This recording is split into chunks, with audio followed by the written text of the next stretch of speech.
Hello, hello, hello. I'm Dr. Kenny Harless, and this is my beautiful wife, Honesty, and this is kind of what we call a moment with honesty. It wasn't our idea; it was someone else's, but we really it was loved my it. idea. She always takes some great ideas, you know.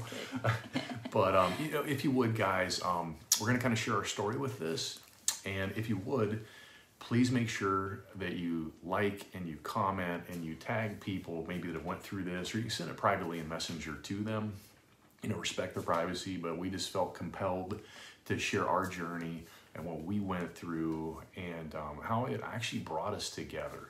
So we go live every Saturday at 11:15 in the morning, Eastern Standard Time, with this beautiful lady that I get to call my wife and spend my life with. So, but, you know, I know God kept pulling on my heartstrings to share this. And I know a lot of people that go through this, and I remember when we went through our miscarriages, first off, it took us like, 6-7 years to have our little angel Cadence to begin with. Yeah. I mean, we had to do the whole, fertility, the whole blood draws and ultrasounds, and it was quite a journey.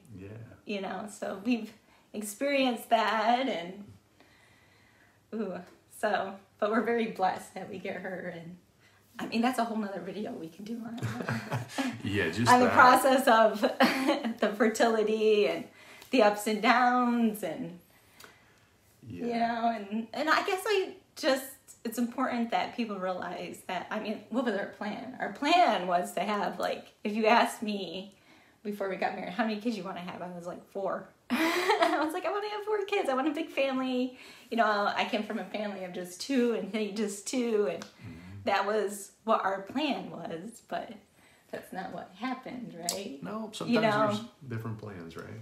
Yeah, it doesn't always work out how you expect or, what you want, but that's how it is. And, I think there's a reason why we only have 1 child, you know what I mean? There was a reason we had to go through that process.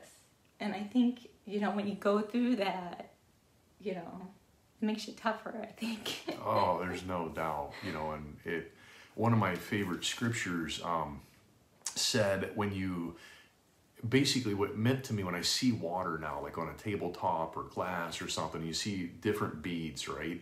That one of those beads is me and one of those beads is my wife. And scripturally it says, I think it was in Matthew's, what God brings together, right? And once that comes together, you can never tear it apart. And so try to remove those back in the same size bubbles of water, right, is what I'm trying to say. But, going through this, we ended up, having our beautiful little girl after about 6 years of trying to do everything we could naturally. And I honestly blame myself after that, because we ended up getting pregnant, 2.5 years later?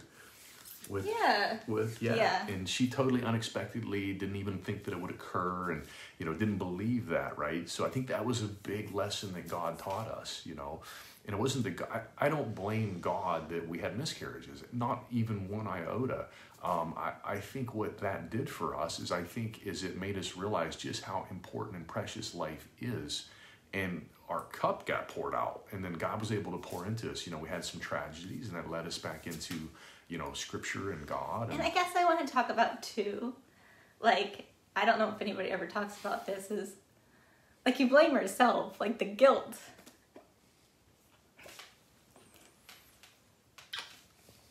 I'm sorry. But I don't think when you have miscarriages, I don't think people really talk about the guilt you feel about it. You blame yourself. You're always maybe I did too much. Maybe I shouldn't have carried those boxes, or I shouldn't have gone up those stairs, or I should have took a break, or I should have ate healthier. You always go through that, blaming game. And I think it's hard to realize, because it's illogical, right? You always talk about your mind is illogical. And so logically I know, okay, people have babies and they, are running and doing a lot more activity or eat worse, or you know what I mean? And it's not something that you did, but you still have that thought in your head, oh man, right. This, you have to work through that. And I want you to talk a little bit about how, logically that's not, true. I know in my head logically it wasn't something that I did, but you still all, like, your emotions aren't logical. Absolutely. Yeah, you act from your emotions. That's where people act from. They don't act, we don't do things logically. We justify logically once something's occurred. And basically, like she's saying about nutrition, I mean, I put her on the best multivitamin that I ever knew, prenatal. And that's what everybody does. And we feel safe in numbers, right? And that doesn't make it right. If everyone's doing something that's wrong, it doesn't make it right. And if you ever ask yourself, look at those lids, they lock. And there's a reason they lock, because people overdose. 60,000 Americans overdose every day. So that really made me start to question more. And I think that's what's so powerful, is that I look at this as an opportunity that God said, look, maybe we weren't even supposed to get pregnant, and he blessed us with that opportunity to get pregnant, to then realize, you know what? Hey, look at your life. Well, look I how think important it is. I know, like, I think what the good thing that came out of that, and there's always good. Yeah, is that, like, we started going to church. Mm-hmm. Like, we didn't do that before. Like, we didn't go to church. We didn't, we did it. Like, and then after we had those miscarriages, we were so sad. Mm-hmm. And I was like, okay, I think we need to go to church. Like, something God, I believe now, God put that in my heart, was like, okay, you need to go to church. Oh, absolutely. And going through this, I mean, like, God bless her, she was at home, basically, with a 2.5-year-old. And I got to at least go to my office, and I had hundreds of patients I would see a day. And my staff then, and, my patients, they were all so supportive and loving and amazing. And I was always been trying to save the world. And sometimes that would deter from her. And so it was a way, it brought us together closer, made us of one cloth, as Christ talks about, like first you're two and then you become one. And I just think, as you were saying, you can second guess everything. It's our thinking that makes us so. We become what we think about all day long. Because I know other women that have had miscarriages, they're doing the same thing. They're like, oh man, what did I do? Was it something I ate? Was it something I did? Yeah. And it's not. It's not something you did. No, sometimes, God knows that maybe that child wasn't healthy enough, to make it. So it's not that it was bad or good. It's actually the meaning that we get to pull from that, right? And these emotions that you were speaking of and where we act from, those can be gasoline. I mean, and you can use that gas to fuel your car, your relationship, or you can use it to basically catch the car on fire, and be pulled apart. And it's so funny. What I find, I want to throw this out there too, is just, and like a lot of it's focused on the women, like, oh man, it was something I did, maybe it's something I ate or whatever. But it was interesting. He was having the same feelings. Like, he was like, well, man, maybe I should have given her something else, like helped her, or gave her a different vitamin, or maybe it was something he could have done. But it's so funny, like, you would never think that, like, you would be feeling that same, like, oh man, maybe I should have did something differently too, as a man, it's what I've learned is that whether you're man, woman, a person, your mind works the same in everyone. The nature of it is the exact same. What differs is the behavior. It's the habits. It's what you put in. So the longer that you tell the story, if you're upset and you're hurt or whatever, well, the worse you're making that story. The worse you're creating a movie you don't actually want. And what we want is to be closer. And that's what we focused on. We focused on becoming better and becoming closer and loving our daughter more, instead of what we didn't want. And I think we added something into our life. Oh, you know what I mean? We added going to church. We added God into our life.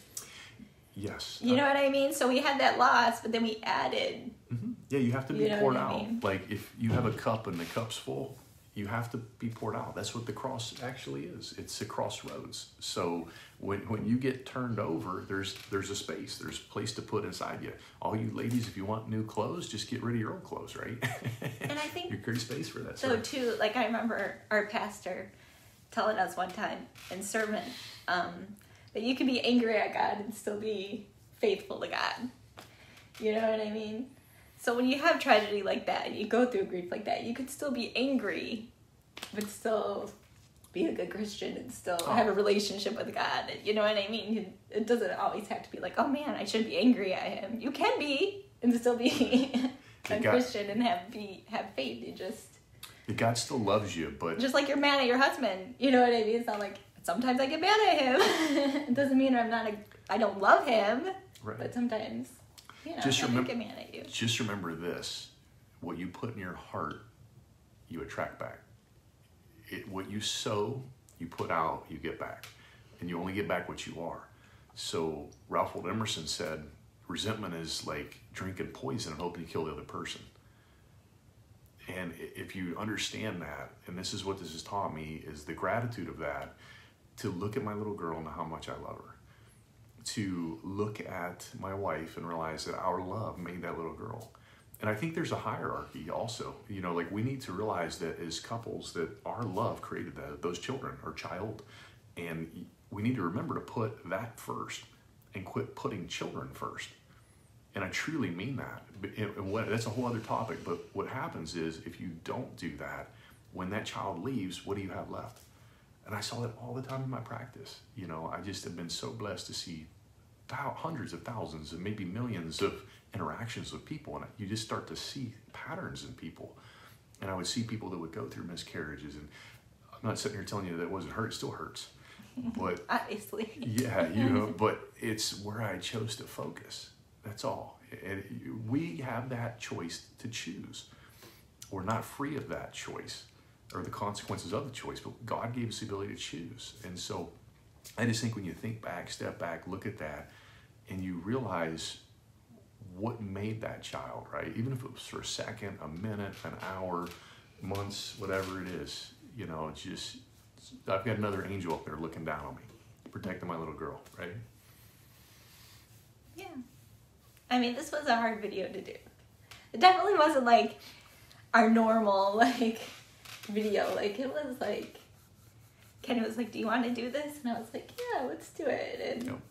And, Well, life is stories. It's memories. Memories are the glue that holds you together. One of my really close friends, she shared, is your prayer the steering wheel or is it the spare tire? And basically what that's saying is, are you focusing on what you don't want or are you focusing on what you do want, right? And if my journey, our journey can help you. Yeah, because I was kind of dreading actually doing this one. I was like, oh my gosh, I know I'm going to cry. I know it's going to be an emotional one, but that's life, Sometimes you got to let that guard down and, it's never fun to be no one's like, oh man, I want to go on Facebook Live and cry in front of everybody. Nobody wants to do that. No, but when you get that out, my grandfather always said, he said, God gave you emotions to show them. And it takes a bigger man to show them, to hold them. Because if you don't release that, it will eat you alive. Literally. There's science to show this, and that's what I teach, and that's why I wanted to do this, because if this helps someone to let go and maybe grasp a different perspective, point of view, to move forward, then it was worth it. You know what I mean? So yeah. Next week we'll be back. We gotta do a fun one next week. Yeah, we'll be more fun, right? Yeah. So, but it's still at the end of the day, we can still laugh and love and right. So life's what we make of it. So, hey, we thank you. Please, if this makes sense, please comment, share it with people that need to see this or hear this. You know what I mean? So.